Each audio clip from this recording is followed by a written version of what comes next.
Good morning everyone. आज हम लोग बात कर रहे हैं फिफ्थ लेक्चर की, कार्बन एंड इट्स कंपाउंड्स की फिफ्थ लेक्चर की आज हम लोग बात कर रहे हैं। तो यहाँ पे हम लोग बात करेंगे chemical properties of carbon compounds. Carbon compounds की केमिकल प्रॉपर्टीज के बारे में हम लोग आज यहाँ पे बात कर रहे हैं, ठीक है।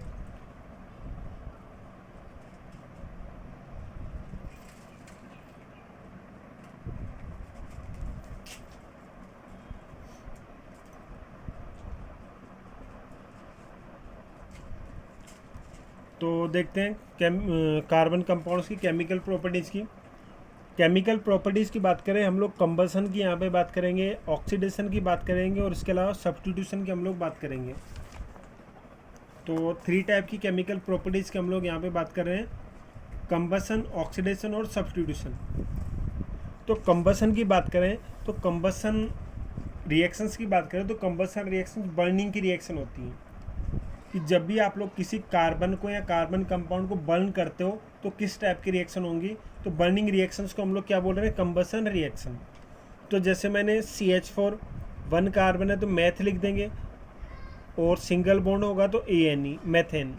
तो मैथेन का बर्निंग हम लोग करते हैं, कंबसन करते हैं। तो जब भी हम लोग कंबसन करते हैं, जैसे हम लोग लकड़ी जलाते हैं, पेपर जलाते हैं, तो ऑक्सीजन की प्रेजेंस में जलाते हैं, ये तो आपको पता है। तो CH4 हम लोगों ने लिया, बर्निंग की, कंबसन किया ऑक्सीजन की प्रेजेंस में। तो हमेशा याद रखना, किसी भी हाइड्रोकार्बन का हम लोग कंबसन करते हैं तो आपको CO2 H2O heat and light बनाना। जैसे आप लोग पेपर जलाते हो तो पेपर जलाने से CO2 गैस निकलती है, H2O वेपर्स निकलती है, हीट और लाइट निकलती है। लकड़ी आप लोग जलाते हो, CO2 गैस निकलती है, H2O वेपर्स निकलती है, हीट एंड लाइट निकलती है। तो जब भी किसी हाइड्रोकार्बन को आप लोग बर्न करते हो तो हमेशा आपको CO2 H2O हीट और लाइट बनानी है। तो ये तो गई आपकी कंबसन रिएक्शंस। सेकंड आपकी oxidation reactions.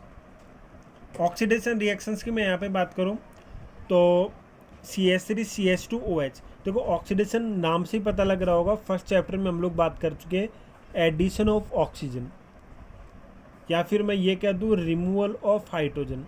Removal of hydrogen oxidation की हम लोग फर्स्ट चैप्टर में बात कर चुके हैं, रेडॉक्स रिएक्शंस के नाम से, रिडक्शन प्लस ऑक्सीडेशन। तो वहाँ पे हम लोगों ने देखा था कि एडिशन ऑफ ऑक्सीजन या फिर मैं कह दूँ रिमूवल ऑफ हाइड्रोजन, दोनों ही कंडीशन में क्या कहेंगे, ऑक्सीडेशन रिएक्शंस, ठीक है। तो ये आपका CH3 CH2OH, इसका ऑक्सीडेशन करवाते हैं किसी ऑक्सीडाइजिंग एजेंट की प्रेजेंस में। तो अब ऑक्सीडाइजिंग एजेंट क्या होते हैं, ऑक्सीडाइजिंग एजेंट ऐसे केमिकल्स होते हैं जो ऑक्सीजन ऐड करते हैं। ऑक्सीडाइजिंग एजेंट की बात करें तो ऐसे केमिकल्स होते हैं जो ऑक्सीजन ऐड करते हैं, ठीक है। तो KMnO4 हम लोग यहाँ पे ऑक्सीडाइजिंग एजेंट काम में ले रहे हैं। तो ये क्या करेगा कि यहाँ से 2 हाइड्रोजन हटा देगा, उसकी जगह एक ऑक्सीजन ले आएंगे। यहाँ पे 2 हाइड्रोजन हट जाएंगे, उसकी जगह एक ऑक्सीजन आ जाएगा। तो इस रिएक्शन को क्या कह देंगे, ऑक्सीडेशन रिएक्शन। CH3 CH2OH, ये 2 हाइड्रोजन आप लोगों ने रिमूव कर दिए, इन 2 हाइड्रोजन की जगह आप लोग क्या लेके आ रहे हो, सिंगल ऑक्सीजन। तो इन रिएक्शंस को क्या कह दोगे, ऑक्सीडेशन रिएक्शंस, ठीक है। तो ऑक्सीडेशन रिएक्शन में आपको हाइड्रोजन का रिमूवल करना है और हाइड्रोजन की जगह क्या लेके आना है, ऑक्सीजन, ठीक है। अब यहाँ पे ये जो KMnO4 होता है 5% KMnO4, इसे हम लोग बोलते हैं बेनेडिक्ट रिएजेंट। क्या बोलते हैं, बेनेडिक्ट रिएजेंट। और ये आपका ऑक्सीडाइजिंग एजेंट का काम करता है। अब ऑक्सीडाइजिंग एजेंट क्या होते हैं वो हम लोग बात कर चुके हैं कि ऑक्सीडाइजिंग एजेंट ऑक्सीजन का एडिशन करवाते हैं, हाइड्रोजन का रिमूवल करवाते हैं, या फिर मैं ये कह दूँ कि ऐसी केमिकल स्पीसीज जो सामने वाले का ऑक्सीडेशन करवा दें वो आपके ऑक्सीडाइजिंग एजेंट, ठीक है। सब्स्टिट्यूशन रिएक्शंस की बात करें तो सब्स्टिट्यूशन का मतलब होता है रिप्लेसमेंट। सब्स्टिट्यूशन का मतलब क्या होता है, रिप्लेसमेंट। तो यहाँ पे आपको रिप्लेसमेंट रिएक्शन करनी है। क्या मतलब है कि जैसे आपका CH4 है, Cl2 के साथ रिएक्शन करवानी है HNu। HNu का मतलब होता है सनलाइट। आप लोग ये जो सब्स्टिट्यूशन रिएक्शन करवा रहे हो हाइड्रोकार्बन के लिए, किसकी प्रेजेंस में करवा रहे हो, सनलाइट की प्रेजेंस में। तो सनलाइट की प्रेजेंस में ये जो आपका CH4 होगा, Cl2 के साथ रिएक्शन करवा रहे हैं तो एक हाइड्रोजन हट जाएगा हाइड्रोकार्बन से और उसकी जगह Cl आ जाएगा। तो आपका CH3Cl बन गया, और एक हाइड्रोजन जो यहाँ से निकला वो यहाँ पे बचने वाले क्लोरीन के साथ रिएक्शन करके HCl बना लेगा। तो टोटल 4 हाइड्रोजन थे, एक हाइड्रोजन को Cl ने रिप्लेस कर दिया तो रिप्लेसमेंट रिएक्शन, सब्स्टिट्यूशन रिएक्शंस हम लोग इनको कहते हैं। क्लियर है? तो ये हो गई आपकी सब्स्टिट्यूशन रिएक्शंस ऑफ हाइड्रोकार्बन। ठीक है, उसके बाद हम लोग बात करते हैं some important compounds of carbon. उसमें हम लोग दो टाइप के कंपाउंड्स की बात करेंगे, एथेनॉल की और एथेनोइक एसिड की। सबसे पहले मैं एथेनॉल की बात कर लेता हूँ। एथेनॉल का फॉर्मूला होता है CH3CH2OH। फॉर्मूला क्या होता है? CH3CH2OH। देखो दो कार्बन है तो आप लोग एथ लिखोगे, कार्बन कार्बन सिंगल बॉन्ड है इसलिए AN लिखोगे। OH एल्कोहल के लिए आप लोग फंक्शनल ग्रुप है, OL लिख दो, E हटा के तो क्या लिखोगे? एथेन, AN E और E हटा के OL लिख दोगे तो एथेनॉल। आप चाहो तो पोजीशन भी लिख सकते हो, एथेन 1 ऑल। ठीक है, लेकिन सिंपली हम लोग इसे एथेनॉल कह रहे हैं। तो एथेनॉल का फॉर्मूला CH3CH2OH। कलरलेस लिक्विड होता है, इसका टेस्ट बर्निंग टेस्ट होगा, मेल्टिंग पॉइंट 156 केल्विन और boiling point 351 kelvin. Melting point, boiling point आप लोग जानते हो, मेल्टिंग पॉइंट जब मेल्ट होना स्टार्ट करता है, बॉइलिंग पॉइंट जब बॉइल होना स्टार्ट करता है। एंड फिफ्थ प्रॉपर्टीज है सॉल्युबल इन वाटर। तो ये तो इसकी फिजिकल प्रॉपर्टीज हो गई। इसके अलावा एक वर्ड आपका आता है डीनेचुरेशन ऑफ एल्कोहल। अब डीनेचुरेशन का मतलब क्या होता है कि जब भी एथेनॉल की बात करें तो एथेनॉल ड्रिंकिंग पर्पज के काम में आता है। कहना मतलब एथेनॉल से वाइन बनाई जाती है, तो इसका गलत यूज ना हो उसके लिए गवर्नमेंट क्या करती है कि ये जो एथेनॉल होता है उसमें मेथनॉल मिक्स कर देती है या फिर पायरिडिन मिक्स कर देती है। तो इस एथेनॉल में मेथनॉल या पायरिडिन मिक्स करने से पॉइजनस हो जाता है। कैसा हो जाता है? पॉइजनस। और इसको अब हम लोग ड्रिंकिंग पर्पज़ में वाइन बनाने काम में नहीं ले सकते, क्योंकि वाइन बनाने के अलावा भी और भी कई सेक्टर्स हैं जहाँ पे एथेनॉल काम में आता है। तो इसका गलत यूज ना हो उसके लिए गवर्नमेंट क्या करती है कि एथेनॉल में मेथनॉल या पायरिडिन मिक्स कर देती है, उस वजह से पॉइजनस हो जाता है और उस कंडीशन में इस एथेनॉल को हम लोग वाइन बनाने काम में नहीं ले सकते हैं। ठीक है, तो एथेनॉल में मेथनॉल या पायरिडिन की मिक्सिंग करके पॉइजनस इसको बनाया जाता है, उसे आप लोग क्या कहोगे? Denaturation of alcohol. तो आप लोग क्या लिखोगे? Conversion of alcohol into poisonous by mixing methanol और pyridine are known as denaturation of alcohol. ठीक है, आगे हम लोग एथेनॉल की केमिकल रिएक्शंस की बात करते हैं। रिएक्शन विद सोडियम, तो सोडियम के साथ रिएक्शन करवाएंगे, सोडियम हाइड्रोजन को रिप्लेस कर देगा। तो CH3CH2OH है, Na के साथ रिएक्शन करवा रहे हो, हाइड्रोजन की जगह आपको Na लेके आना है। ठीक है, तो ये आपका हाइड्रोजन निकलेगा H2 की फॉर्म में, तो ये आपका CH3CH2O Na हो जाएगा, सोडियम एसीटेट। सेकेंड आपका ऑक्सीडेशन रिएक्शन। ऑक्सीडेशन रिएक्शन में आपको क्या करना है? CH3CH2OH ऑक्सीडेशन आपको करवाना है। अभी हमने की थी ऑक्सीडेशन रिएक्शन, हाइड्रोजन हटाना है, उसकी जगह ऑक्सीजन लेके आना है। तो कोई भी ऑक्सीडाइजिंग एजेंट हम लोग काम में लेंगे, जो CH3CH2OH है, यहाँ से हाइड्रोजन हटा देंगे और ऑक्सीजन आ जाएगा। तो CH3CH2OH की जगह क्या लिख दोगे? CH3COOH। तो ये आपकी ऑक्सीडेशन रिएक्शंस हो गई।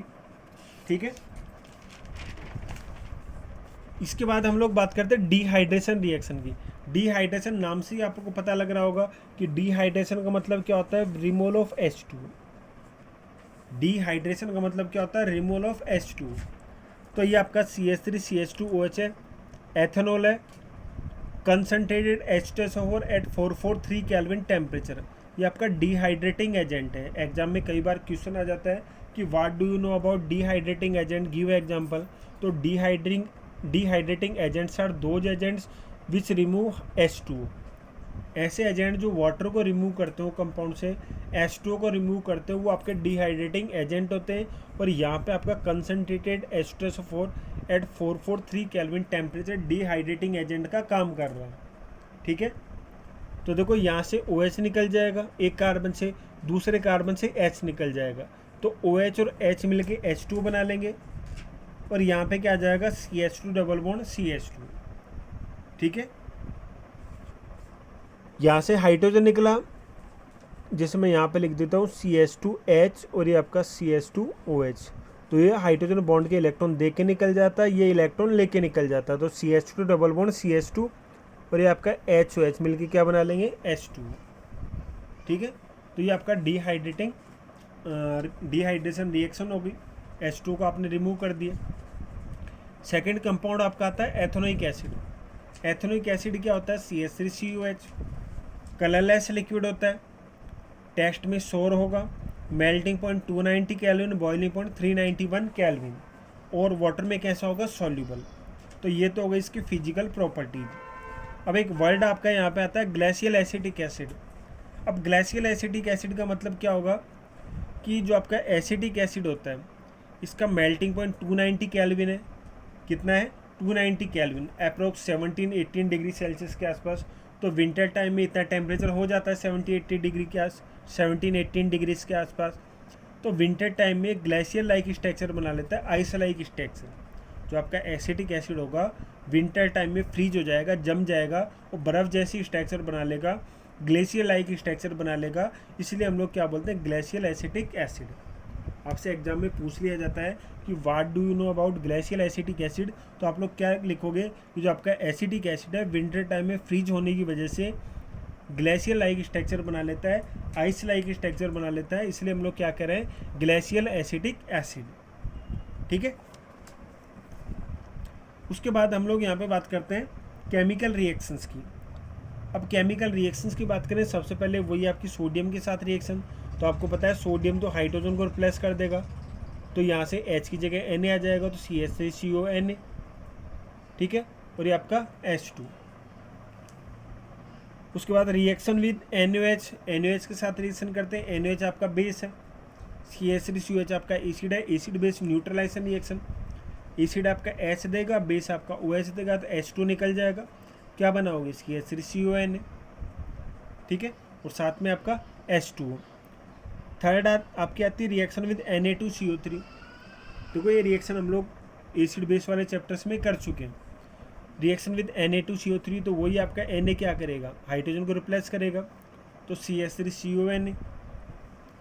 बाकी आपका H, यहाँ से हाइड्रोजन निकल रहा है, ये आपका CO3 है, तो यहाँ से निकलने वाला हाइड्रोजन एक ऑक्सीजन के साथ रिएक्शन करके H2O बना लेगा, और एक ऑक्सीजन निकल गया तो बाकी क्या बचेगा? CH2। ऐसे ही NaHCO3 के साथ रिएक्शन करवाओ तो ये NaH यहाँ से हाइड्रोजन निकाल देगा, Na यहाँ से, तो CH3CONA। ये हाइड्रोजन इस हाइड्रोजन के साथ मिलके H2, और यहाँ से ऑक्सीजन निकाल के H2O, और बाकी CO2। ठीक है। तो ये आपके रिएक्शंस हो गई। नेक्स्ट आपकी रिएक्शन विद एथेनॉल। तो एथेनॉल के साथ कैसे रिएक्शन करवाएंगे? CH3COH की CH3CH2OH के साथ रिएक्शन करवाएंगे। यहाँ से OH निकलेगा, यहाँ से H निकलेगा। ये रिएक्शन आप लोग एसिड की प्रेजेंस में करवाओगे, तो H2O निकल गया, बाकी क्या बचा है? CH3CO OC2H5। तो आपने लिख दिया CH3CO OC2H5।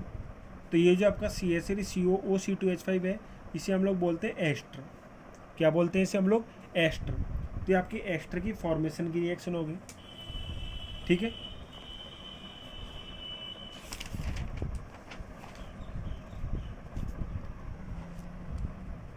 अब देखो एस्ट्रिफिकेशन। एस्ट्रिफिकेशन का मतलब क्या है? अभी जो हम लोगों ने एथेनॉल की और एथेनोइक एसिड की रिएक्शन करवाई थी, कहने मतलब एसिड और एल्कोहल की रिएक्शन से जो एस्टर बनाया था, उसी रिएक्शन को हम लोग क्या बोलते हैं? एस्ट्रिफिकेशन। तो आप लोग क्या लिखोगे? Formation of ester by the reaction between acid and alcohol. Alcohol और एसिड के बीच में रिएक्शन के थ्रू हम लोग जो एस्टर की फॉर्मेशन करते हैं, वही आपकी क्या है? एस्ट्रिफिकेशन के रिएक्शंस। ठीक है। तो देखो यहाँ पे एस्ट्रिफिकेशन की हम लोग बात कर रहे हैं। तो एस्ट्रिफिकेशन में मैंने आपको बता दिया एसिड की एल्कोहल के साथ रिएक्शन होती है, तो एस्टर आपका बनता है। तो एस्टर की फॉर्मेशन की जो रिएक्शन होंगी उन्हीं को आप लोग क्या कहोगे? Esterification reactions. ठीक है। तो acid react with alcohol to form ester, these reactions are known as esterification reaction. और ये जो रिएक्शंस होती हैं एसिड की प्रेजेंस में होती हैं। ठीक है। नेक्स्ट आपकी आती है डी एस्ट्रिफिकेशन। तो डी एस्ट्रिफिकेशन, डी वर्ड आपका जुड़ गया है, तो इसका मतलब क्या होगा? एस्ट्रिफिकेशन का उल्टा। कहने मतलब एस्टर से आप लोग क्या बना रहे हो? एसिड और एल्कोहल। तो जब भी एस्टर से आप लोग एसिड और एल्कोहल बना लेते हो, कहने मतलब एस्टर को डीकम्पोज कर देते हो। एस्टर की फॉर्मेशन को तो आप लोग एस्ट्रिफिकेशन कहेंगे, और एस्टर के डीकम्पोजिशन को आप लोग डी एस्ट्रिफिकेशन कहोगे। तो एस्टर को डीकम्पोज करके वापस एसिड और एल्कोहल आप लोग बना रहे हो, तो उस रिएक्शंस को आप लोग क्या कहोगे? D esterification reactions. क्लियर है। तो ये आपकी जो आपके इंपॉर्टेंट कंपाउंड्स थे कार्बन के, एथनॉल और एथेनोइक एसिड, उनकी आपकी केमिकल रिएक्शंस होगी। ठीक है।